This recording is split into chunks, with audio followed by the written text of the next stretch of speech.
I'm Lynn with Psychic Focus at psychicfocus.blogspot.com, and for today's reading I thought it would be fun to pull some questions on topics that I've covered in the past, but maybe they have a new spin on them, or there is additional information that people are curious about. So you'll see what I mean as I go forward. The first question I pulled says, Lynn, I grew up in the 60s and was totally mesmerized by Star Trek and glued to the TV for days during the Apollo 11 mission. I even went to college in Florida on an astronaut scholarship. Now you say it was a hoax. If yes, why and what was all the drama behind the Apollo 13 and rescue of those 3 astronauts? I'm beyond bummed that we were all played. And I've done quite a few readings on the moon landing and going into space and different things like that. I included one of those readings with this, and each of the questions I do, I'll include at least one link to a reading I've done. But if you go to my blog at psychicfocus.blogspot.com and in the search field type in the topics that I'm about to discuss, you'll see a multitude of readings, and the moon is one of them. And so when I focus on this moon landing and everything that's tied to it, there really was a space race. Everybody was in competition to get to space because any country who was able to get there was viewed as a superpower. They were viewed as something to really be reckoned with. And, you know, they really did want to get there. There really is a NASA program, but they practiced, they tested, they did all the reverse engineering that they knew how to do, and they still couldn't get things to work. So at some point, you either have to admit defeat or you have to falsify getting there so you don't look foolish in the eyes of all these people. And so I get that they chose to do the latter, and that's how Kubrick got involved in all this. They had him film the scene of, you know, the moon landing, walking on the moon, and all these different things because they want to be viewed as strong. Whether it's true or not, that was the illusion that they wanted to create.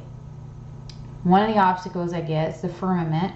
And the other, if they could get through the firmament, is the radiation that's tied to the Van Allen belt. So there was things on top of just the technology itself that prevented the actual moon landing from happening.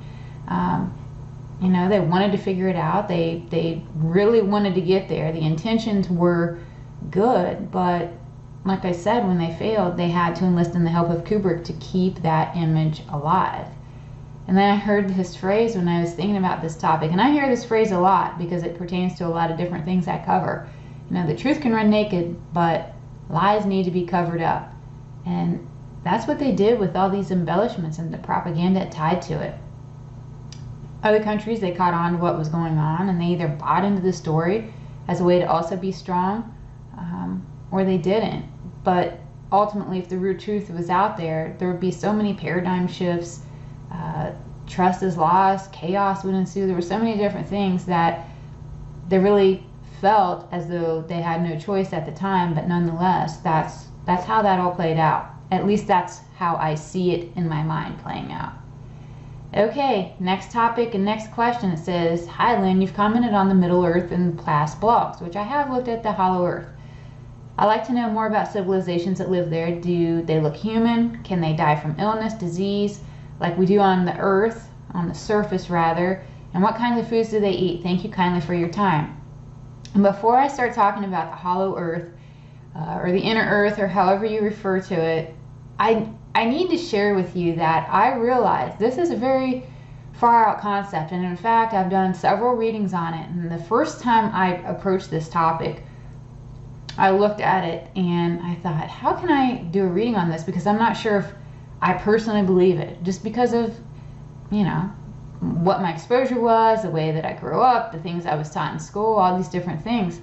I remember talking to my husband and I said, man, I don't know how to approach this topic. And you know what he says to me? He goes, close your eyes and report what you see. He goes, that's really all your job is. It's not to put my opinion in it. It's not to use any bias that I have. It is truly to make a connection and relay the information I get. And so that's how I approached all of these readings, and I was actually pretty surprised at the information I got because it was so contradictory to my personal beliefs, but nonetheless I felt as though I was being shown a small glimpse of something that's beyond what my, I guess, consciousness was. So I'm grateful for that. So I need to put that out there, because some of you might think yourself, you know, this is a little bit far of a concept, but I'm telling you my story of how I got there, because I once did feel like that too. So having said that, you know, I've seen things and beings living in the inner earth, and there's various portals, and to get to the inner earth, the most prominent being at the North Pole. And I get that's why when you go and, you know, you search it online and you pull up certain maps, it's either blacked out, or you can tell it's pixelated because it's faked on there, and they use different CGIs. But I get that the easiest, most prominent way to get there is through the North Pole, or what's labeled as the North Pole. There's a lot of different beings in there. Some look to be human, and some look to be more like humanoid insects. I've always seen that, and I always say that. And just like above ground, and I heard that phrase, as above, so below, there's a ruling class. And in some of the areas, the insectoids look to be in charge. And then in other areas, it was a utopia.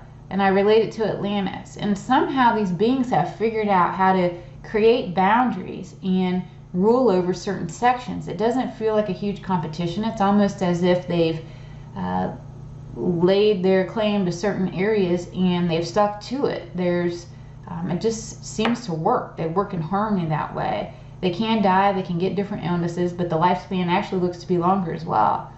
Their diet also looks to consist mainly of vegetarian foods. So I wanted to revisit the things that were specifically asked in the question. And then again, I attached just one of my many previous readings to this.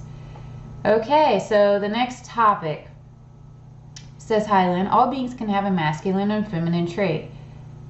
One can be stronger than the other, but I believe all beings possess some of each. There's other traits like masculine, feminine, referring to sexuality, and just wondered if there's more traits in the same group as masculine and feminine." And to be honest, when I read this question, I felt like I kind of knew what they were asking, but it was still a little confusing. So I answered it the best way that I could based on my interpretation. And I do get we all possess some elements of masculine, some elements of feminine energy, but most times one is going to dominate and rule over the other. The universe works in balance. It always has. And we have to do all and be all things through various incarnations. Feminine energy is tied more to emotion, and masculine energy is more to the protecting, preserving, that type of mindset. Neither is good and neither is bad. They just are. They are what they are. And in fact, we need both energies and should respect both energies and honor both energies for what they are. The masculine energy is a beautiful thing, and we need to embrace it, just as we need to embrace the feminine energy. We need both. And for humans to evolve and to continue to evolve, we need to, as a society, appreciate which energy each other has. I'll leave it at that. All right, number 4 here. It says, "Hi Lynn, I'm very concerned about the situation in Venezuela. It appears that the deep state wants a civil war here, and then later on a World War III. Can you give me your opinion on this dangerous political situation?" So yes, they do want a war to obtain resources for pennies on the dollar. Power, control, and influence are their goals. That's what they want. And when you're failing in one area, you must accumulate more somewhere else. And what I meant by that is the PTW, the powers that were, they're failing at what is going on right now. The state of the world, the state of different countries, people waking up, people rebelling, all of this power struggle, this is so contradictory to what it is that powers that were want, this one world domination. So when you start losing in one area, you try to take advantage of people in another area, and that's exactly what's going on. And again, I have a link to a previous reading I did when I did my 2019 predictions at the beginning of the year. I called that this was going to happen in Venezuela. It's going to be so destabilized that people are going to come in, they're going to save the day, they're going to pretty much buy it up for, a fraction of the worth to have control of the people, have control of the resources, and have it just be a new area. And that was all I had for this reading. I realized it was a little different, a little back and forth. I really encourage you to go to the blog and look at some of my older work. Again, just go in the search field and you can type in these various topics along with other topics, and you'll see a whole bunch of readings, past and current, pull up. And again, I'm Lynn with Psychic Focus at psychicfocus.blogspot.com. Thanks for listening. Feel free to leave a comment, like me, share me. All those wonderful things are wonderful in this age of censorship. So it's hard to get out there. So any help I get on your end of it really, really does help. And again, that's it. Have a great day and thank you. Bye.